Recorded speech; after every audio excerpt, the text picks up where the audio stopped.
Maintenant des relations entre la RDC et le Rwanda, des élections à venir l'an prochain en RDC, de son destin politique, personnel, mais aussi de son alliance avec Martin Fayulu, Adolphe Muzito est notre invité ce matin, l'opposant congolais, ancien Premier ministre de RDC. Il est aujourd'hui le président du parti Nouvel Élan et l'un des leaders de la coalition d'opposition Lamuka. Il répond ce matin aux questions de Christophe Boisbouvier.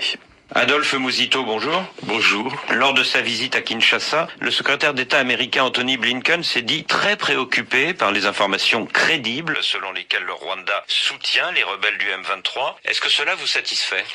Ça me laisse sous ma soif, parce que ce que j'aurais aimé, c'est qu'il se prononce, y compris en condamnant le Rwanda, en s'engageant à prendre des sanctions dans le cadre de son pays, mais aussi dans le cadre de la communauté internationale. Mais ça ne m'aurait toujours pas satisfait, parce que pour l'essentiel, ce que nous voulons, nous, et que nous n'attendons pas d'ailleurs des États-Unis, c'est que nous, les Congos, on se prépare pour faire la guerre, pour chasser les Rwandais de notre pays. Ce que nous demandons, c'est que le gouvernement de la République, M. Tshisekedi, prépare la guerre. Et nous disons qu'il faut que nous puissions montrer nos muscles. Il faut véritablement armer les Congos, nos troupes, leur donner les moyens logistiques nécessaires pour qu'on puisse dissuader les prétentions du Rwanda en RDC. Les Congos doivent faire peur au Rwanda. Pour faire peur au Rwanda, j'insiste qu'il nous faut une armée. Sur le plan intérieur, Adolphe Muzito, vous êtes depuis bientôt 4 ans l'allié politique de Martin Fayulu au sein de la plateforme Lamuka. Or, le 14 juillet, Martin Fayulu a été désigné candidat de son parti, SID, à la présidentielle de décembre 2023. Est-ce que vous le soutiendrez?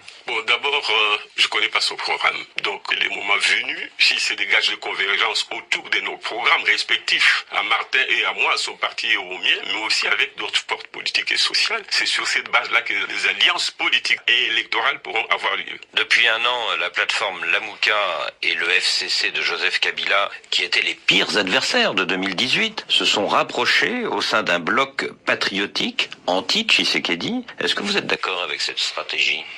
Mon parti et moi, nous avons dit non à ces blocs patriotiques parce que nous considérons qu'on ne peut pas s'appuyer sur celui qui a fait le péché pour combattre celui qui a profité du péché. Et donc, nous pensons que les FCC ne sont pas des alliés appropriés pour lutter contre la fraude électorale et pour la vérité des urnes. Parce que c'est eux qui sont à la base de cela. Donc, c'est ça d'ailleurs qui fait la divergence entre SID et Nouvel Élan, entre Martin Fayulu et moi. Évidemment, c'est une divergence qui peut être dépassée, j'espère, parce qu'il faut maintenir Lamuka comme force de résistance. Êtes-vous toujours, comme Martin Fayulu, dans une opposition frontale au régime de Félix Tshisekedi, ou est-ce que vous êtes plus mesuré à présent dans vos propos? Non, je suis toujours résistant dans Lamuka, je suis toujours dur par rapport à M. Tshisekedi et à l'Union sacrée de la nation. Quant à ce qui concerne le processus électoral, je doute de la crédibilité et donc je ne suis pas sûr qu'il respectera, auquel cas Lamuka va rebondir pour exiger des élections transparentes et dans les délais constitutionnels.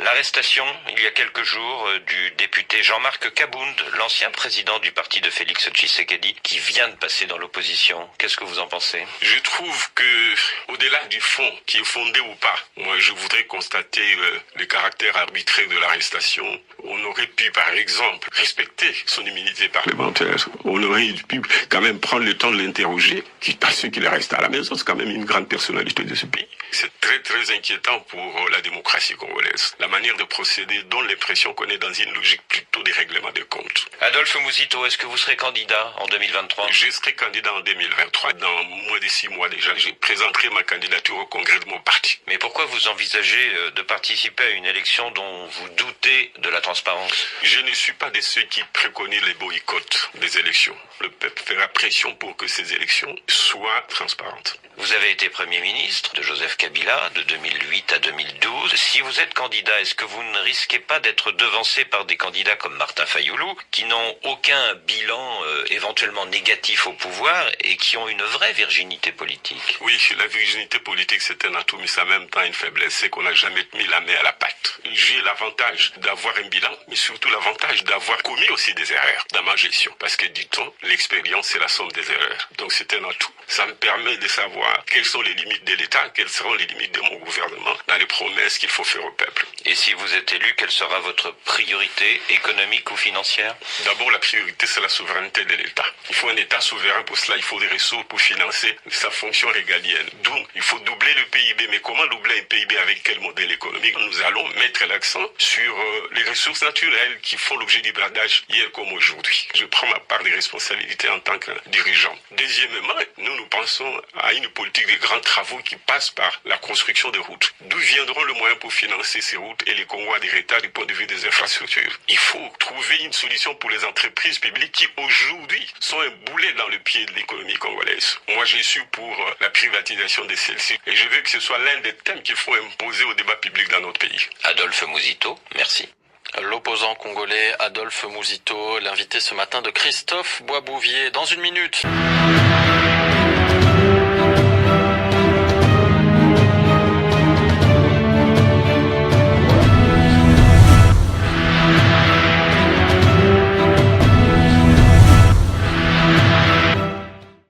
Merci Nabilo Batobozuli Bakou, ya kolanda biso na mokolo molelo na ezui ezali bongo branche moko to tchano océan du Congo, bisiko to tchaka litono na c'était poete to benga yango malamu, bisiko to zali kosala bongo éveil patriotique, to zali ko conscientiser, ko sensibiliser, ko mobiliser, ko conscientiser peuple congolais, pe kolongola peuple congolais la bolema, et siko to zali kosala mosala ya Jean-Baptiste, et siko to zali bongo basinzili pour la kotel sala peuple congolais te tango ezali mabe, botelema ma poete to revendiquer ba droit, et siko totelema fermé fidèle lokola bako pour la cause de la lycée quoi ya République démocratique du Congo pe esika autant on sotomo kundola kamalo ba encore on a biso les laboraires ou aloba la biso béché fouiller ne laisser ni place que la mer passe donc pour la République démocratique du Congo to kokanga kama na côté le lenge nzambe tata loba pona bolingo ya Israël ye akokanga mona côté le lenge moko biso ba océan du Congo ba papa le bolodjoa ba Bruno Mimbenga et les sons de Lumumba ba bobo Pierre Moulele, tout le vraiment mon côté pour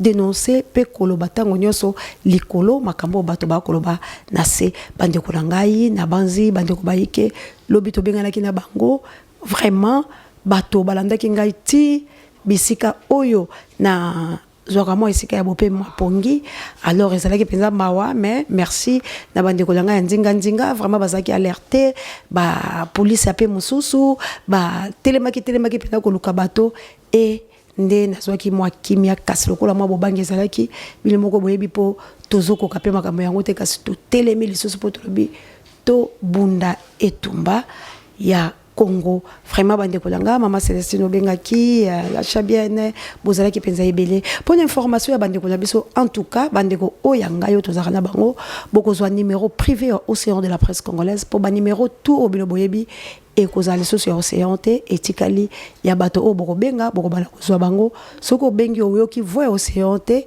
komona mapete parce que océan azu numéro ya sika de soki océan a bengi na numéro wana te c'est que ko benga yete parce que azala posa na ote oza kolabo donc la ndenge ya mabete parce que bato ebele o bazala ba numéro na biso bato na bazo trahir biso o tozo so na bango ba yebi ba place na biso o toza kozala bato lande bazako tindela biso bato allez-y comprendre que son hôpital bazo landa mutu et puis batiki bongote ba comprendre que santé ya mutu wana febe ba balandi lisusu na butu alors ce que zala ki kozala pe malamu na batute mais peut-être mieux que zala eloko mususu et puis nazo kama mutango zo ya ko benga abedashu Abedachou, allez-y comprendre, c'est un problème. Biso pas l'absolu de Abedachou, toi la Abedachou, quel est le problème? Moutouana azoya ko ganga place biso to zalaki et alertaki bande konyoso. Vraiment bande kolangai botika biloko oyo bozo sala. Vraiment ba congolais botika biloko oyo bozali ko sala. Soki biso to zate ba bundela mboka ba ozalate. Poto la kisabino ete tolo bakala mabete. Toza koloba likambo eza ko swa biso peza ko sala biso passe bande kolanga soki to dénoncer ba criminalité aboete biso nyoso la bilo to kobikate merci na ba fidèle abonné na biso bo continuer ko s'abonner massivement na Océan du Congo bo kozala ka bongo décité pour chaîne na libération merci pe na bilo bato bozora libako ko lande biso du début jusqu'à la fin ko liker ko partager ko tia ba commentaire ba si je sope ba jom na bino tikanza mapambola bilo kabuya lompo ça tele biso vidéo o ndeto ko lobela likambo bato nyonso bato sebengile mutabeli tozomela bandeko na konta maître bayina très fort tozomela ndeko tumula yo fe bokufa na bino na beni biso tozomela maître bayina lobi maître bayina tokei okoya te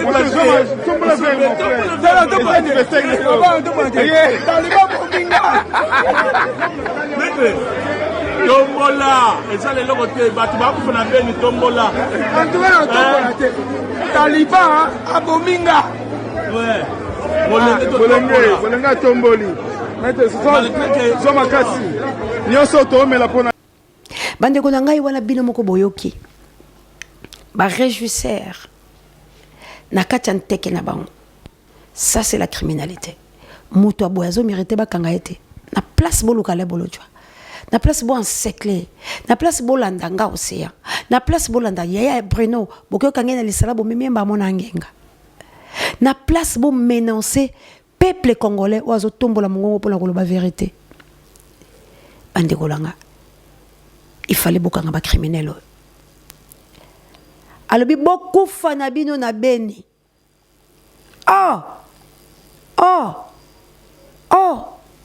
Vraiment.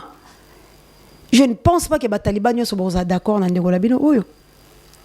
Je ne pense pas que Mbongo la République démocratique du Congo, il faut ébommer sous les Congolais bangomoko. Bazako mela. Pe atomboli mongongo. Alobi na beni beaucoup fanabino. Mais biso awa toza ko vivre pour mutu moko abengisi biso sali atana mutu soka bengisa bango so wana soni. Parce que okai ko sala chinchite soni wani bali ko seksaye alobi ba taliban ba seksinga. Mais non, ba congolais. Et tera ba congolais inconscient. C'est ko bateau boko bisanga baza ba congolais. C'est ko bateau ba bundisa biso bangwala. Bateau ya boye bisanga. Est-ce que baza ba congolais? Mboka na yo bazo boma. Mboka na yo baza ko violer.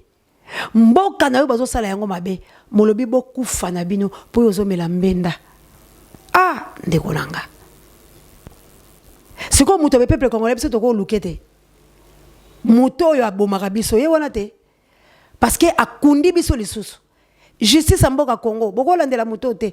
Nani Kasongo. Olandela maman Marie. Olobi ataba porta ki plainte te. Hein? Mais yo lokolo za mapinga. Okene ukanga maman Marie. Muto ya zo boma bato la beni. Alobi bato bakufi na beni bakufa la bango. Mais bobenga ka terme ngoni. Asakane ba congolais te. Afingi ba congolais te.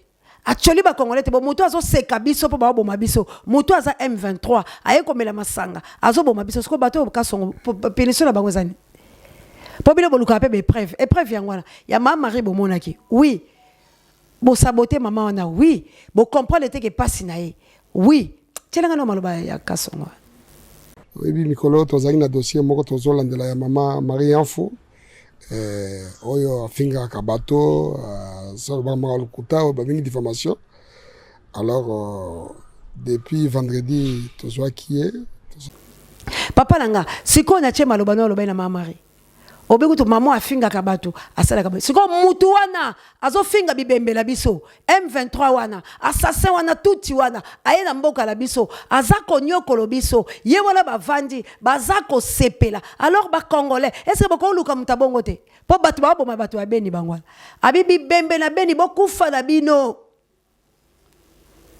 mais biso ande tozo mela po tozo la pouvoir nde batu boke la bango élection bangwala nde batu bo collaborer na bangwala. Ah mes frères et sœurs congolais, ce qui biso moto miyo ki passe te nana koyoki la biso mawa bande konanga ce qui biso moto lingani te tozo zala na batu ya boye bande konanga ils a problème hein. Ils a problème pour la Félix hein. T'as l'entourage à Félix.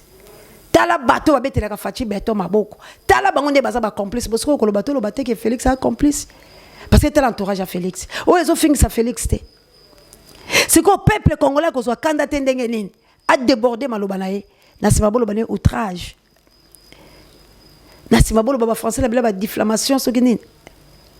Comment yo entourage à président de la République? Comment yo vandaka na mutu moko aza na personnalité à makasi? Comment tu peux dire des choses pareilles na munoko na yo? ke bino bato bokufa la beni bokufa la bino biso atozo sepela e bongo congolais bobeti maboko tala masanga na mesa tala ndenge bazomela po bazana bambekili ya bapaya bibembe ya beni ezolobela bango eloko te peuple congolais comment toko osala liso ba négociation. Bon, je ne sais pas parce que tu vas poser une question et tu vas poser une question ou peut-être tu vas poser une balanga tu peux pas parce que ezaka rabongo naza océan bato muso bazo croire bazo poser une question par rapport à rencontre ya Martin Fayulu Madidi na Denis Mukwege. Vraiment bandeko danga. Moi je ne suis pas politicienne. Je me suis engagée pour défendre ma patrie. Avant de répondre à Ebino. Mais comme tu fais des analyses,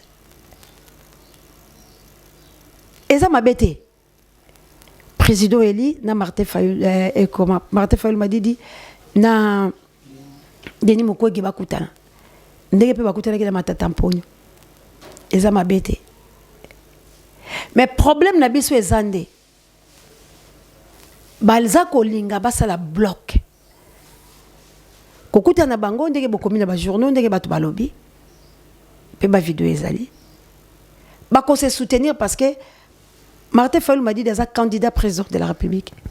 Denis Mukwege on suppose à cause de la candidat président de la République parce que na lobaki matata mpona cause la candidat président de la République. C'est quoi batu la batu ba okele ko tia mongo to la bango. C'est quoi ba ko sala front na habité à opposant tout ya nini pour pas bimisa candidat moko. Maintenant qui sera le candidat comme à Batouana Nyos? Parce que je ne pense pas Denis Mukwege Rondimaki article la Martin Fayulu Madidi non plus matatamponi. Cela veut dire peut-être président il a repé sa candidature à soutenir Bandekonaye. Bon, il faut te beloko moko so batu bazo pas président il bazo ya kozwa popularité. Batu ba pousse la tête parce que baza na amour ya kosala front na président eli non baza koya parce que bayebi ke kozala na Martin Fayulu Madidi ezali kozala la popularité parce que to boyate que Martin Fayulu Madidi peuple azala ki na ina motema parce que bilili ezali oyo eko témoigner que Martin Fayulu Madidi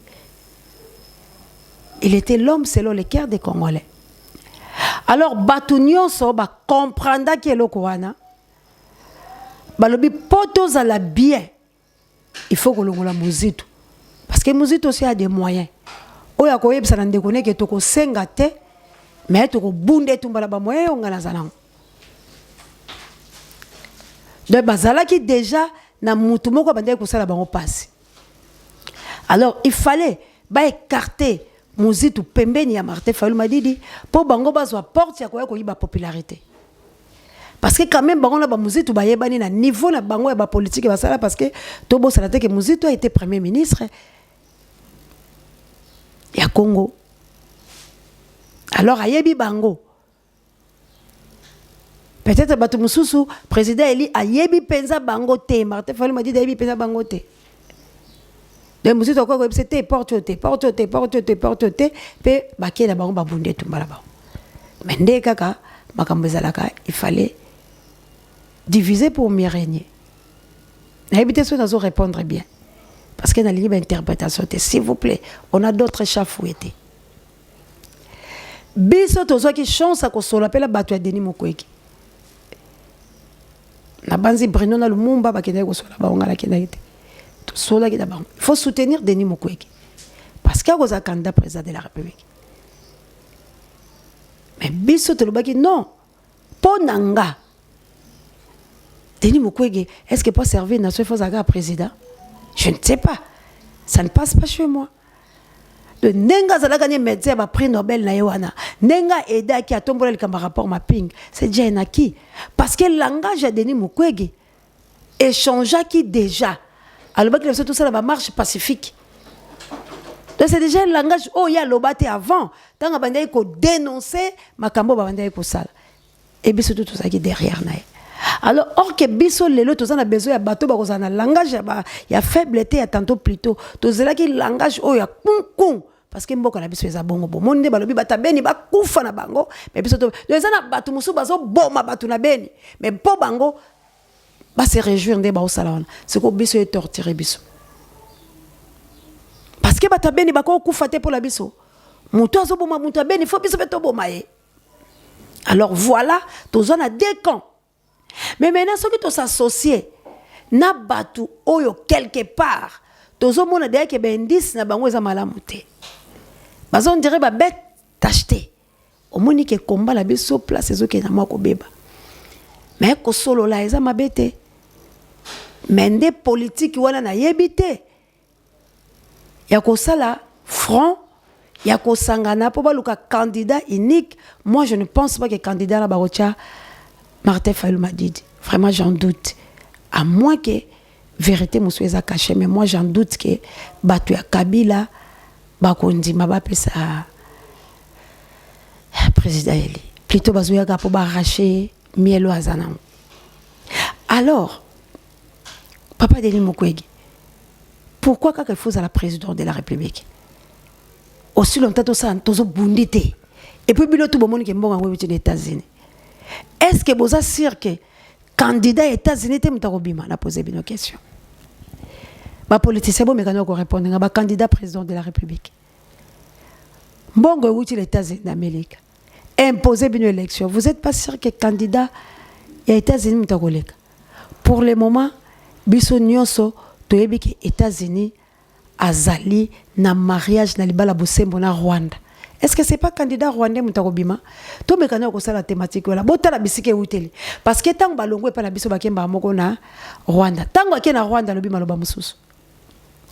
Na ebite soki ba audio ne ko sala permis parce que za maloba ya mindele. Na ebite soki to che yango est-ce que bako boye la biso te? Loko les lango audio est-ce que vous a permis loko les vidéo te bako ya ko senga biso tam so ba droit d'auteur nde ba sala biso mais boyo kana no mindele bango moko koma ba sali examen kaka nde ngala lobaka akena Kigali alobi makambo susu na Rwanda alobi na yete makambo imposaki na Congo siko bomeka ko yebisanga ba partenaire wana mibale ya makasi wana ba boza kondima ke na maponami bako bimisa Denis Mukwege, bako bimisa to Matata Mponyo, bako bimisa to président Eli. Boza vraiment na Eli kia? Moi je vous dis non. To longwa na liloto bandeko na ngai. Gouvernement ya Félix ekopese na ba poids nango. Félix a négocié guerre et kozalaka kaka boye et batu na ye bako sepelaka bako sesoja biso mama jawa assalamu alaikum ba misemalanga bako boma biso soki toyebi komona malamu te ko sangana ezali mabete mena nani nde bozo sangana na yende kona ngai et puis bozo sangana pona nini to bunde tumbala biso mutu na mutaki na mapona mina ndenge na ye. Mais ce qui est sangani, est-ce que tu as s'attendre que l'union sacrée monsieur Kobotama? Parce que tu as dit que sangana tout le monde va voter babimi. Est-ce qu'il faut que tu sangana kabande konanga? Tu déshabillé Saint-Paul pour habiller Saint-Pierre. Tu as dit que sangana penza ya kafu oh te. O yo peuple congolais ne sona nzambe a 10 000 sanga ya ba congolais. Mais na suka na yango. Nzamba pesi biso mu Congo. Ça veut dire lisanga la ba congolais na le bongite parce que eza na maboko moko o ezo diriger ba congolais ta basangani lisanga bolingo ko jouer te parce que baza ko sangana na baloki la kati la bango. Alors pourquoi pas to bunda nanu poto longola ndoki oyo nkangi o eza la kati lidesu? Pourquoi pas to longola yango madesu la biso ezonga malamu nde toyeba ko sangana? Professeur Denis Mukwege, il a prix Nobel. Makamwa mine na sana mboka, mais mboka ko récompenser kata comme président de la République. Nga vraiment loko wana bozo tout amutema nanga te, je ne sais pas. Parce que pour servir mboka na wezaka à la présidente de la République. Au cause appelle chef d'Eri. Au cause appelle la commune. Au cause appelle la Bawenze. Au cause appelle ka molobel net biso beti certaines nations. Mais pourquoi na bino bozo yo kabiso te bozo linga élection et le koni ne bomba mina kacha maponami o tiba américain ba ko pesa la ngombongo nini eza caché n'est-ce pas balkanisation lelo na bunaga na $10 opération $10 ba soda M23 ba senga ba congolais o baza la banda kuna bango ba komi le kwa ko foutira bango ba facture e belé balongo Butembo lelo drapeau mususu ezali ko frôler kuna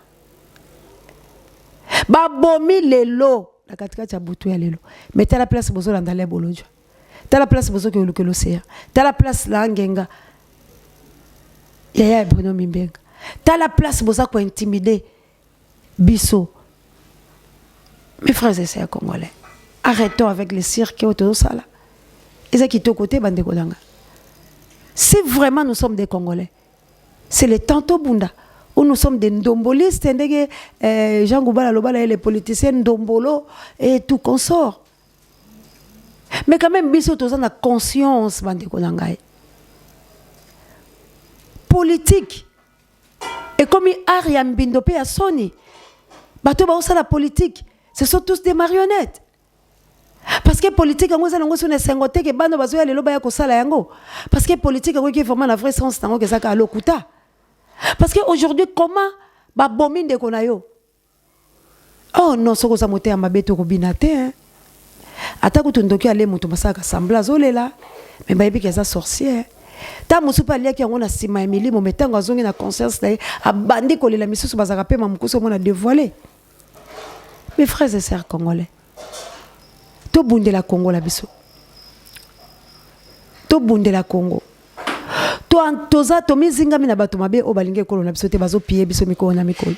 To zinga mina bato mabe o bazo ya ko boma biso o bazo linga ba diviser biso. Mais biso moko soki to sele fort ya ko comprendre loko. Ndeko na ngai. Ba déshabiller Saint-Pierre ba zongisi nani rwandaise mususu Et puis bien mo bo mo la politique amboko ndenge zo kendele. Jean-Marc qui est prison, bah condamné, bah vendre c'est pour faire terrier. Est-ce que bah vendre c'est pour faire terrier? To ezali je ou ezo salama la République démocratique du Congo. Parce que Jean-Marc a lobby victoire nanga pour na qui est prison parce qu'il a lobby vérité. Bon na maloba Jean-Marc a lobaki. Na o peuple azo vivre. Wapi vérité. Wapi diffamation. Mais néanmoins, nous ne pouvons jamais soutenir Jean-Marc parce qu'il a Nampunda, parce qu'il n'est pas un régisseur, parce que Mbongo Yakuminango, Jean-Marc Azalanangote. Au bout de 3 ans, Jean-Marc Osel est devenu milliardaire. Non. Bande Kodanga, le lobby sotozo nyokwama, tozo le latte metolinga kolobango. Le lobby sotozo nyokwama, tozo bundela bosolo. Les autres sont comme Batumabe bande collapso parce que tous la vérité pour vérité ça blessant. Mais ndeko dangai makambo ezo sala na Congo. Nazo yebisa bino ke non so batu bapona rabikolo ngana olongwe na koza congolais. Na yebisa pa nzambe olobila ngana pone kolo mais je ne peux pas être congolais. Parce que être congolais c'est insulte. Parce que ba congolais ba comprendre makambo à travers. Ba congolais ba yaka ko ina muta après. Tala kabala ya Laura Sokoko. So ebo kecho azaki mongala te aza mokongo malanga za Emilie parce que ba Congo ba bomba makambo bato aketo bango balobela bato kala sali peka mais être mongala dire tout et sauva bokecho bokola kalo sako et sauva parce que abimisa bolole wana polele et histoire ngwelala aujourd'hui procès Kofi Olomide. Nze mon épée moi tout chaté pour m'en déclarer sur YouTube. Procès Kofi Olomide. Parce que Kofi Alobi Mbongo il fallait qu'il bossa nango gratuité. Boke ko so bandaku ba pays étranger. Mbongo il fallait qu'il bossa la boye. Parce que est-ce que Kofi a beaucoup lokuta? Est-ce que Kofi a bouki le côté de la Yembi? Néanmoins, Kofi a eu conscience.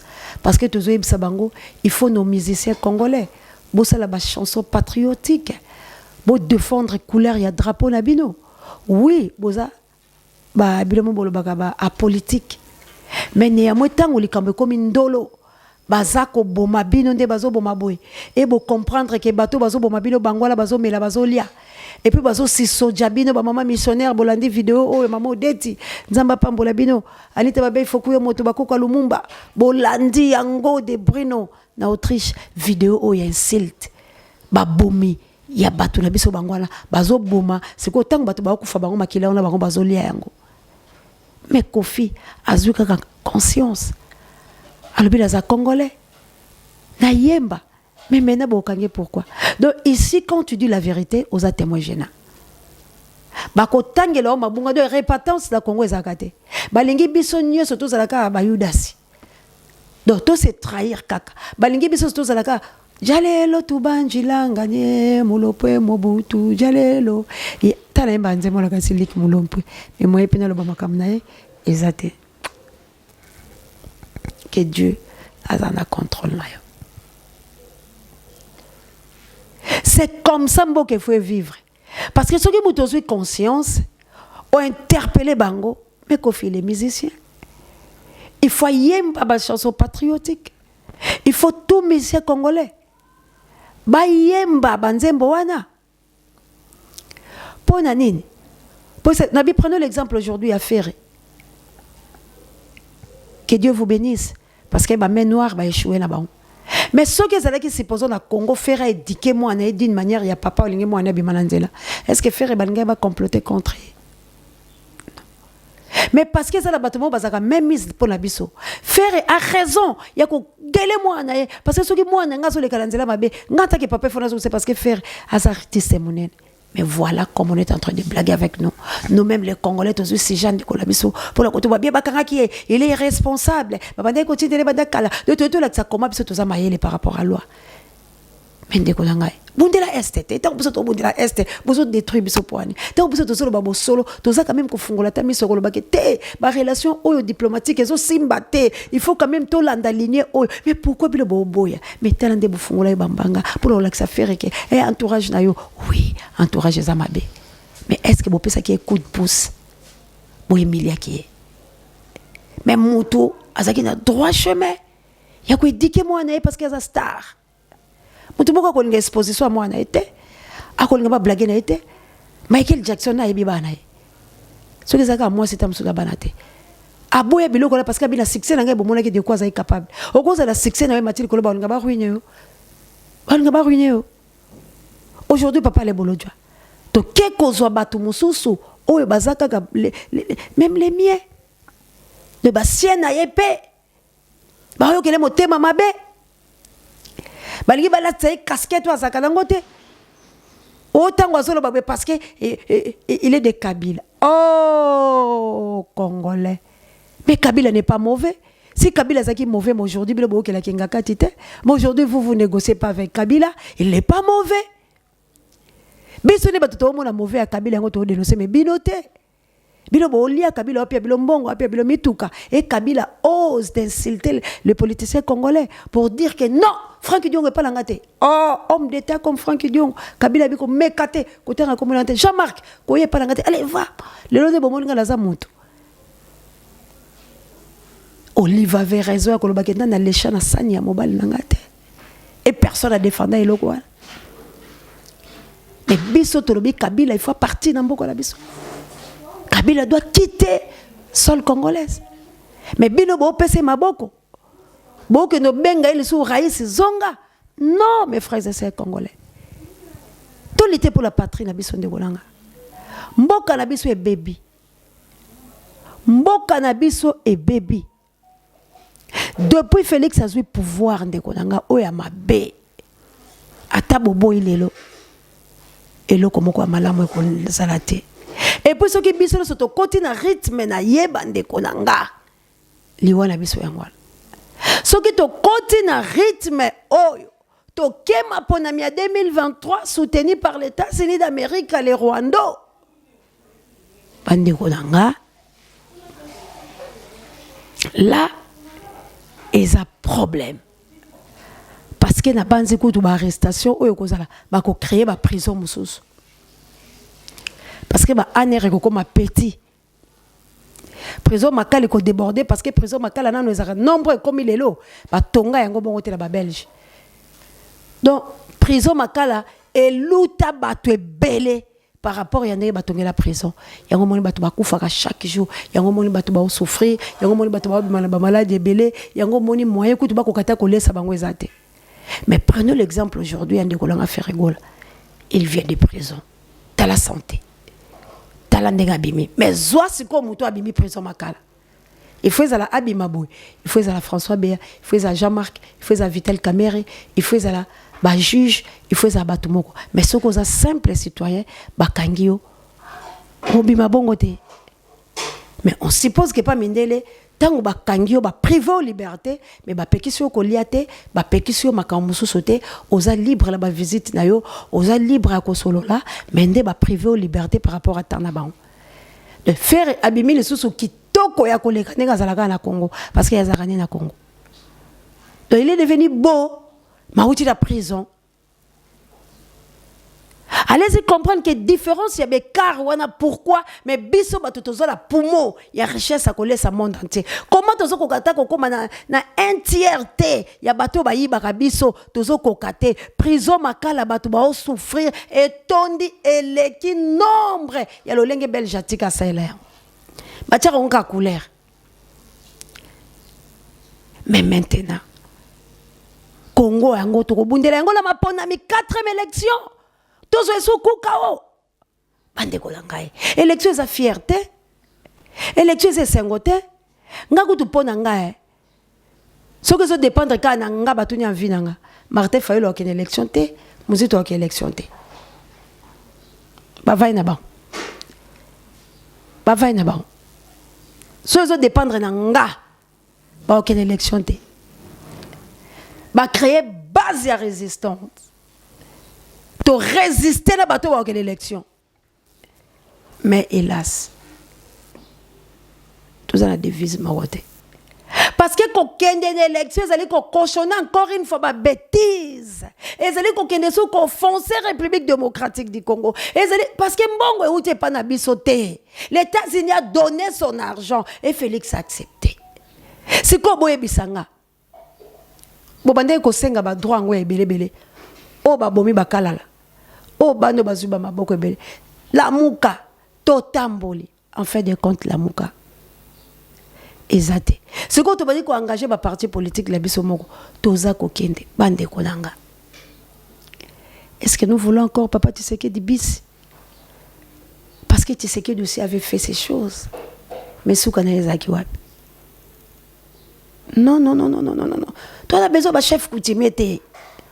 Un chef coutumier, ça pas là-bas, mais un chef coutumier, ça sans terre. Un boto la bango pifo pouvoir. Tozo bunda pour pouvoir ancestral les zonga la maboko la bango pour balobe la mabele parce que les loso ba rwandais ba osaka la mabele parce que bon koko pouvoir ya mabele ba chef coutumier ba bungi sa yango chef coutumier c'est pela la ta veste pour to comme na nini na ebilo ko ngwa ebilo bobenga ka ngoni na français na bi. Ok, tu as dit que tu as préféré moi les poutres en combonné à Betarabawan babi tchor on a une famille là-bas tchor mais azana ndenga ko sala wana akobangisa ka bato mais chef coutumier a préféré la ta veste pas bamutu malo on teki bokonzi na yo soki balobi la taka ba mangala la taka yango de force na yo tozo ko gangela mabele na biso te pombi lulu babi ba sala quelque chose parce que biso tout lui ka ko copier biloko mindele. Tout le monde a copié, mais tous copié dans les mal. Ça ne tient pas debout. Tout élément, tout le monde. Moi, je ne suis pas contre la négociation. Je ne suis pas contre les coalitions ou les cohabitations. Mais je suis contre des élections. Pourquoi je suis contre? Parce qu'on a fait 3 élections, Koukao. Nous ne sommes pas un pays libre, nous sommes un pays occupé. On est en train de nous massacrer. On a fait 3 élections. 2006, si vos mémoires est courte, moi je dois vous rappeler. Même accepter l'inacceptable. 2011, fait Tshisekedi Mulumba, par son âme, a prêté serment à Ndakunaï. 3 Troisième élection, il y a césarienne. Martin Fayulu m'a dit, votez massivement. Dis jamais vie. Depuis Congo et à la Congo. Dis jamais vie. Depuis Congo comme République. Première élection et victoire ya kosakalate. Et les Congolais, balakisi naïveté, faiblesse, baileka, baitula, baichu antomo, babundela yangote. Place au soulèvement, bon, salam. 3 élections. Et 4e élection, on a écouté financé par Binomo. 4e élection. États-Unis peut-être na moi. T'es obligé na Congo. Bolinga te. Boko sale élection. Eh! Ole botu la bango bino boyo ko obligé biso to sale élection bino banan. Mais siko boye bisanga. Nani président de la République? Nani président de la République? Parce que Félix a osé intimider.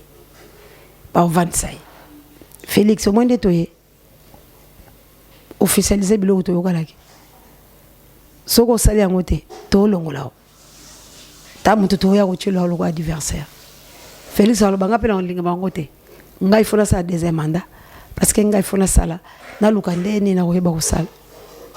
Et Félix Atikali c'est parti. Feti et obala ko sala matango ba bo mabiso na ande la sukisi. Vraiment bo sala incompréhension te bo interpréter ma bête bo yo ka ndenge place o ngalaza na yebi ke bazo babaza o ba ko interpréter ma bé mais nazo senga la yo zo ba o zo landanga ko interpréter ma kamnanga ma bête to boinde kufa encore une fois ya Congo